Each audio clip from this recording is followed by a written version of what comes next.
discuss one very important topic of this chapter, that is the structure of human sperms. In the last video, we discussed about the process of spermatogenesis, right? Now, today we'll discuss the structure of human sperms. So, human sperm is basically a flagellate structure, is flagellate, motile, and haploid. That means it bears n set of chromosomes. There is one set of chromosomes are present in a mature sperms. Now, basically, the human sperm has four parts. It has four parts: the head part, then neck region, then middle pitch, and fourth part is known as the long tail region. Now again, the head part has again two parts. That means the head region can be distinguished into two parts. The one is nucleus and another is the acrosome. Right? Now, if we draw the structure of human sperms, we'll first draw the head part. But since it has two parts, nucleus and acrosome, we'll draw them separately. Suppose you have already come to know that the nucleus is an elongated structure. It is an elongate and pointed structure on the anterior side, and on the posterior side there is a depression. Now this nucleus is on the tip of the nucleus the acrosome is present. This part is known as acrosome, right? Now this nucleus and acrosome, they together will constitute the head regions. Now this two part is covered by the plasma membrane. Again it will come and there will be another small narrow depression. We'll discuss that later on. Now it will be called the acrosome. This part is known as nucleus. Remember, nucleus carries the genetic material DNA and some basic proteins. On the other hand, acrosome produces the sperm lysins, which are basically used to digest all the layers around the ovum or egg cell, to digest the layers. Now this whole part will be called the head regions. Now this depression, when after the head region, it will undergo little bit depression, and this depression is known as neck region. In the neck regions, it will again swell up, but this time swelling is not like that of the head regions. It will swell like this. It will swell like this. Now on the posterior side of the nucleus, and in the neck regions, there are two centrioles. This centriole, which is located on the posterior side of the nucleus or in the depression of the nucleus, is known as proximal centriole. It is known as proximal centriole, and this centriole, which is at the neck region, is known as distal centriole. Now from the distal centriole, it arises the some filamentous structure. This filamentous structure, and it will give rise to the axial filament. So this will be called the axial filament, and its arrangement will be 9+2 pattern. Now this middle piece, this is the middle piece, and it will lead to into the long tail-like structure. It will lead into a long tail-like structure. In the middle piece region or middle part regions, there are some spirally coiled structures which are basically mitochondria, and this spirally coiled structure of mitochondria is known as Nabhan Khan. Now this Nabhan Khan, basically this is nothing, this is the mitochondria, and when the mitochondria undergoes spiraling or coiled arrangement, then it will be called Nabhan Khan. And basically this mitochondria is used for the energy. It will provide the energy for the sperm to swim, right? And this long region is known as the tail regions. It is known as the tail region. Basically tail helps in the movement of the sperms. Now tomara ki gom pala je manuhor hukranur mainly keneko hoy flagellate, মানে flagella হুইক ply নেক্সটটো তাৰ মানে হুইফৰ নিচিনা কাম কৰিব, ফ্লেজেলাৰ নিচিনা কাম কৰিব, সেইকাৰণে ফ্লেজেলেট বুলি কোৱা হয়। মোটাইল কিয় কোৱা হয়? ই লৰচৰ কৰিব পাৰে, নিজে মুভ কৰিব পাৰে। হেপ্লয়েড কিয়? কাৰণ ইয়াত ক্ৰোমোজম তোমালোকে গমেই পাইছা, স্পাৰ্মেটোজেনেসিস প্ৰক্ৰিয়াত ইয়াত ক্ৰোমোজম কিমান থাকিব? n থাকিব, ৰাইট? আৰু এই শুক্ৰাণুৰ চাৰিটা অংশত ভগাব পাৰি। প্ৰথমটো হেড অংশ, দ্বিতীয়টো নেক, তৃতীয়টো মিডল পিচ আৰু টেইল। হেড অংশৰ দুটা পাৰ্ট থাকে, এটা নিউক্লিয়াছ আনটো এক্ৰজম। নিউক্লিয়াছ আৰু এক্ৰজম দুটা মিলি কিনে আমি কি বুলি কম? হেড বুলি কম। আৰু এই নিউক্লিয়াছৰ পষ্টেৰিয়ৰ সাইডত কি থাকিব? এটা সেন্ট্ৰিয়ল থাকিব। আৰু নেক অংশ কোনখিনি? যেতিয়া হেডখিনি কি হ'ব? এটা নেৰৰ ডিপ্ৰেছন হৈ যাব, অলপ সোমাই আহিব, নেৰ সংকুচিত যাখিনিক আমি নেক বুলি কম।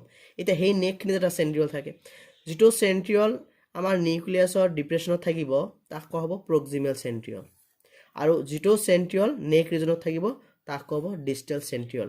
আৰু এই ডিস্টেল সেন্ট্ৰিয়লৰ পৰা কি হ'ব? ফিলামেন্ট এৰাইজ হ'ব, আৰু যাক আমি কি বুলি ক'ম? এক্সিয়েল ফিলামেন্ট বুলি ক'ম। আৰু মিডল পিচ হ'ল, মিডল পিচত কি থাকিব? মাইটকন্ড্ৰিয়াবিলাক স্পাইৰালি কয়েল হ'ব, আৰু এই কয়েল থকা মাইটকন্ড্ৰিয়াক কি বুলি ক'ব? নেবান কান। And ultimately it will be a long structure which will be called the tail. Remember, this axial filament gives the skeletal structure of the tail regions, and that is why it can act as a whip and it helps in the movement of the sperms. Now in this regard we'll see another two membranes on the half of the nucleus. On the upper half of the nucleus, it is covered by one fibrillar membrane.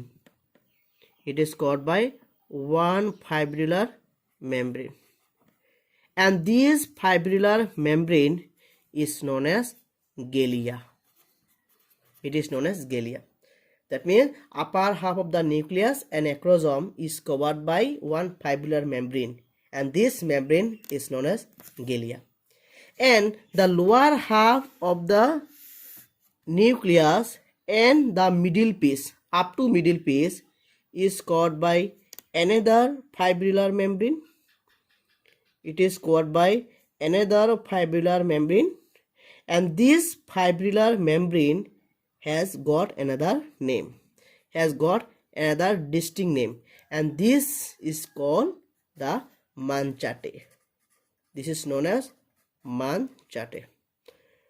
In this portion also there will be one fibrillar structure which is called the manchate. কি গম পালা যে আমাৰ নিউক্লিয়াছৰ ওপৰৰ আধা অংশ আৰু এক্ৰজমখিনি এটা পাতল থিন ফাইব্ৰিলাৰ মেমব্ৰেনৰ দ্বাৰা আৱৰি থাকে, আৰু সেই ফাইব্ৰিলাৰ মেমব্ৰেনটোক আমি কি বুলি ক'ম? গেলিয়া। ঠিক তেনেকুৱা নিউক্লিয়াছৰ তলৰ আধা অংশৰ পৰা মিডিল পিচলৈকে সেইখিনি জাগা এটা ফাইব্ৰিলাৰ মেমব্ৰেনৰ দ্বাৰা আৱৰি থাকে, তাক আমি কি বুলি ক'ম? মানচাটে বুলি ক'ম। Now you have now understood the structure of human sperm. Now we will discuss the types of sperms. Basically you have already come to know that sperms are motile structures. right? And they are flagellate. These sperms are basically of two types.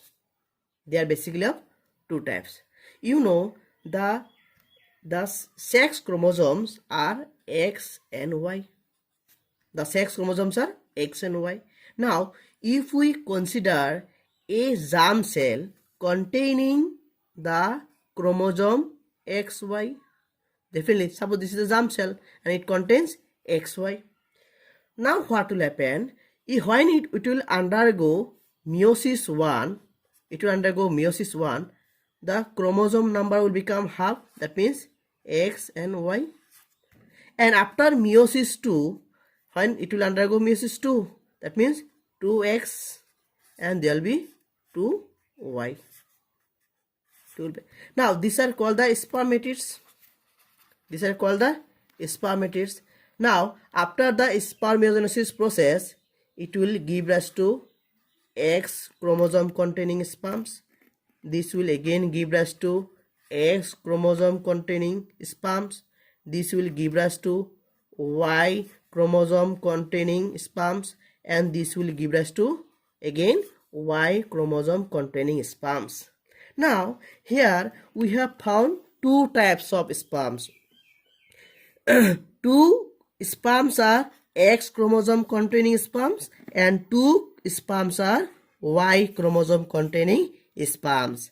That is why these X chromosome containing sperms are known as gymnosperms. They are called gymnosperms, and the Y chromosome containing sperms are called androsperm. These are called endosperm. Now you have come to know that sperms are of two types. One is called gymnosperm and another is called androsperm. তো কি গম পালা যে যদি আমি এটা জাম sell বিবেচনা কৰোঁ আৰু তাত কি ক্ৰমোজম আছে XY ক্ৰমোজম আছে আৰু মিয়োসিস 1 যেতিয়া কোষ বিভাজন হ'ব হোৱাৰ লগে লগে কি হ'ব ইয়াৰ পৰা দুটা সেল হ'ব আৰু কি হ'ব ক্ৰমোজম সেপাৰেট হৈ যাব তাৰ মানে X আৰু Y হৈ যাব আৰু মিয়োসিস 2 ৰ ফলত দুটা স্পাৰ্মেটিড পাম যত ক্ৰমোজম X থাকিব আৰু Y ক্ৰমোজম থকা দুটা স্পাৰ্মেটিড পাম এতিয়া স্পাৰ্মিওজেনেসিস প্ৰক্ৰিয়াৰ ফলত এই চাৰিটা স্পাৰ্মেটিডৰ পৰা কি হ'ব চাৰিটা স্পাৰ্ম সৃষ্টি হ'ব আৰু এই চাৰিটা স্পাৰ্মৰ দুটা স্পাৰ্মত X ক্ৰমোজম থাকিব আৰু দুটা স্পাৰ্মত দুটা Y ক্ৰমোজম থাকিব তাৰ মানে 50% X chromosome containing sperms আৰু 50% কি থাকিব Y chromosome containing sperms এতিয়া X chromosome containing sperm বুলি কোৱা হ'ব gymnosperm আৰু Y chromosome containing sperm বুলি কোৱা হ'ব কি androsperm. Now, the X chromosome predominantly determines the female, and Y chromosome predominantly determines the male. Now, if the egg, we know the egg means what? X. If the egg, X chromosome, obviously the female has X chromosome. Now, if the egg is fertilized by one X chromosome containing sperm, then it will be what? It will be a female. Now, if the egg is fertilized by Y chromosome containing sperms, then it will be what? X and Y. That means it is a male. It will be X and X. That means if the egg is fertilized by gymnosperms, then it will be a female. And if the egg is fertilized by endosperms, then it will be a male. That means there is a 50-50 chance of getting a male or female child, right? তে কি গম পালা যে যদি আমাৰ ডিম্বাণু attack কি কৰা হয় X ক্ৰমোজম থকা শুক্ৰাণুৱে ফাৰ্টিলাইজ কৰে নিষেচন কৰে তেতিয়াহ'লে আমি কি পাম XX পাম তাৰ মানে X মানে কি ফিমেল যেটো মই আগতেই কৈছো X এ সদায় কাক বুজাইছে ফিমেলক বুজাইছে আৰু Y সদায় কাক বুজাইছে মেলক বুজাইছে এতিয়া যদি এক সেল এক সদায় এক্স এক বা ওভাম সদায় এক্স থাকিব কাৰণ এক্স মানে কি ফিমেল এতিয়া সেই ওভামক যদি ওয়াই ক্ৰোমোজম থকা স্পাৰ্মে বা শুক্ৰাণুৱে নিষেচন কৰে তেতিয়াহ'লে তাক কি বুলি কোৱা হ'ব এক্স ৱাই হ'ব আৰু সেইজন সেক্স কি হ'ব মেল নাও in this video we have discussed about the structure of human sperms and the types of sperms and how the sex of a fetus is determined. Thank you so much. Peace.